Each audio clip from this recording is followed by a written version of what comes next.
ठीक वैसे ही जैसे 1990 के दशक की फिल्मों में होता था।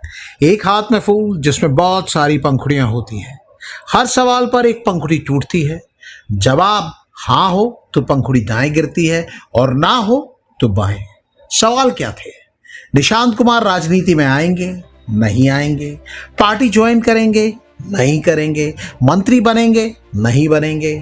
कुछ वक्त तो लगा, लेकिन एक एक करके सारे सवालों के जवाब मिलते गए और हर बार पंखुड़ी हाँ की तरफ गिरी। विरोधी, आलोचक और पत्रकार पुराने दिनों को याद दिला रहे हैं। नीतीश कुमार हमेशा परिवारवाद की राजनीति के विरोधी रहे। वो सार्वजनिक मंचों से सवाल उठाते रहे, खासकर लालू परिवार पर निशाना साधते रहे। नीतीश कुमार के तमाम समर्थक माने बैठे थे कि उनके परिवार का कोई सदस्य राजनीति में नहीं आएगा। लेकिन समय का चक्र देखिए, निशांत कुमार ने न सिर्फ पार्टी ज्वाइन की बल्कि अब मंत्री भी बन गए हैं। पटना के ऐतिहासिक गांधी मैदान में निशांत कुमार ने मंत्री पद की शपथ ली। शपथ कुल 32 नेताओं ने ली, लेकिन सबसे ज्यादा चर्चा निशांत कुमार की हो रही है। शपथ के पहले निशांत ने एक्स पर लिखा, आज मैं मंत्री पद की शपथ लेने जा रहा हूं। शपथ ग्रहण से पहले मैंने अपने आवास पर पिताजी, बिहार के लोकप्रिय पूर्व मुख्यमंत्री श्री नीतीश कुमार जी का आशीर्वाद लिया। पिताजी का आशीर्वाद और बिहार की जनता का स्नेह ही मेरा संबल है। शपथ के बाद निशांत जब जेडीयू कार्यालय पहुंचे तो कार्यकर्ताओं का हुजूम उमड़ पड़ा। निशांत कुमार ने दावा किया कि उनका मकसद बिहार को सबसे विकसित राज्य बनाना है। निशांत ने लिखा, पिताजी के दिखाए रास्ते पर चलकर अपने बिहार को सुंदर और समृद्ध बनाना है। आलोचक मानो इसी पल का इंतजार कर रहे थे। आरजेडी ने एक्स पर एक पोस्टर जारी कर दिया। साथ में लिखा, परिवारवाद पर आजीवन लेक्चर देने वाले कुर्सी कुमार के सामाजिक जीवन में संघर्ष का लंबा इतिहास रखने वाले सुयोग्य सुपुत्र को मंत्री पद की शुभकामनाएं।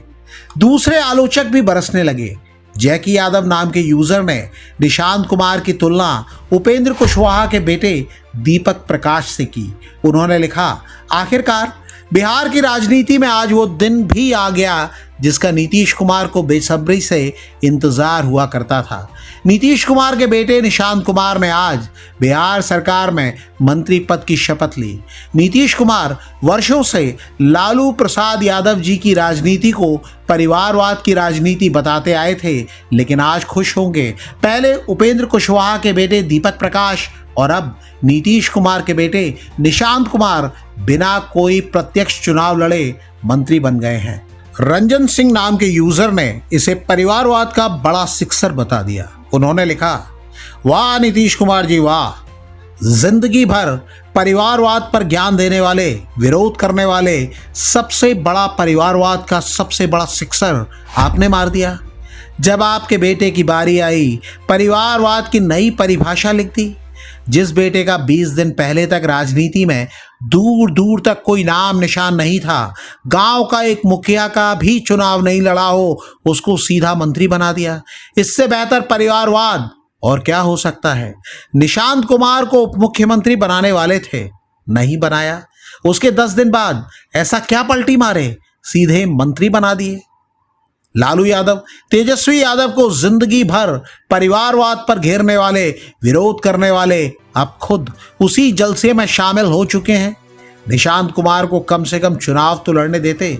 मुझे पता है अगली बार निशांत कुमार नालंदा के किसी सीट से चुनाव लड़के जीत जाएंगे, लेकिन इतना व्याकुल क्यों होना? दूसरी तरफ निशांत कुमार के मंत्री बनने पर खुशी जाहिर करने वालों की भी कमी नहीं है। बिहार के मोकामा के छोटे सरकार यानी अनंत सिंह का बयान भी खूब चर्चा में है। अनंत सिंह ने कहा, खून का असर दिखेगा। इससे ज्यादा खुशी की बात नहीं हो सकती। निशांत नीतीश कुमार के रास्ते पर चलेंगे और बेहतर काम करेंगे। आलोचक चाहे जो कहें, लेकिन निशांत कुमार की राजनीति में एंट्री वंशवादी राजकुमार को सत्ता हस्तांतरण की कथा के बजाय झिझक और संकोच वाली कहानी लगती है। इसकी शुरुआत सीधे तौर पर नहीं हुई। पहले छोटे कार्यकर्ताओं ने मांग उठानी शुरू की कि निशांत कुमार आए और बिहार और जेडीयू की कमान संभालें। फिर पटना की सड़कों पर आईए निशांत कुमार जैसे होर्डिंग्स लगे। जब माहौल बन गया तब पार्टी के बड़े नेता कहने लगे कि बिहार को अब युवा नेतृत्व चाहिए। दावा किया जाता है कि ये एक ऐसा सोचा समझा सिलसिला था जिसमें नीतीश कुमार की रजामंदी थी, लेकिन नीतीश कुमार खुद दूर दूर रहे। 8 मार्च 2026 को जब निशांत कुमार ने जेडीयू ज्वाइन की तब भी नीतीश कुमार मौजूद नहीं थे। निशांत कुमार को पार्टी की सदस्यता कार्यकारी अध्यक्ष संजय झा ने दिलाई। पिता और पुत्र को लंबे समय तक किसी भी राजनीतिक कार्यक्रम या मंच पर साथ नहीं देखा गया। आलोचक कहते हैं कि यह नीतीश कुमार की राजनीति का हिस्सा था ताकि परिवारवाद के सीधे आरोपों से बचा जा सके। निशांत कुमार के पिता नीतीश कुमार के खाते में बिहार के कायाकल्प का श्रेय है।